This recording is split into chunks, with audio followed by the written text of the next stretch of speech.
প্রশ্ন করেছেন, কোম্পানির নির্ধারিত ডিউটি করে অন্য কোথায় পার্ট টাইম করে উপার্জন করা কি হালাল হবে, যদি কোম্পানিতে যোগদানের সময় অন্য কোথায় কাজ না করার শর্ত থাকে? কোম্পানির কাজ করার পরে পার্ট টাইম করে যে রোজগার করা হয় সেটা হালাল হবে কিনা, এই ক্ষেত্রে একটা বিষয় হচ্ছে যে আপনার কোম্পানিতে যে আপনার যে ডিউটিটা রয়েছে, যার বিনিময়ে আপনি বেতন নিচ্ছেন, সেই কাজের ওপর যেন কোনো কুপ্রভাব না পড়ে।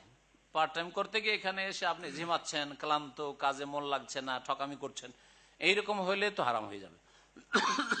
2 নম্বর কথা হচ্ছে যে আপনার যে মালিক, যে আপনার স্পন্সর কফিল, তার পক্ষ থেকে বা আপনার কর্তৃপক্ষের পক্ষ থেকে অনুমতি থাকতে হবে বাইরে কাজ করার। বাইরে কাজ করার যদি অনুমতি না থাকে তাহলেই সেই কাজ করা আপনার জন্য ঠিক হবে না।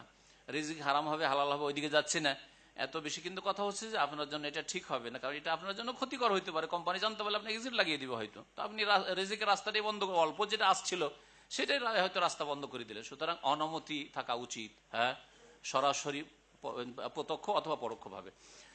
জানেন যে অসুবিধা নেই। আর এই ক্ষেত্রে আপনি যদি টেকনিক্যাল কোনো কাজ করেন, কোম্পানির সাজ সরঞ্জাম ব্যবহার করবেন না।